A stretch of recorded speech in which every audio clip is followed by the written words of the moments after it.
మాజీ ముఖ్యమంత్రి కేసీఆర్ ఆరోగ్య పరీక్షల నిమిత్తం ఆసుపత్రిలో చేరినప్పటికీ రాష్ట్ర రాజకీయాలు ప్రజా సమస్యలపై దృష్టి సారించారు.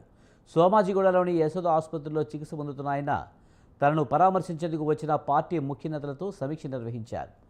రాష్ట్రంలో నెలకొన్న తాజా పరిస్థితులపై ఆయన ఆసుపత్రిలోనే సుదీర్ఘంగా చర్చించడం ప్రాధాన్యత సంతరించుకుంది.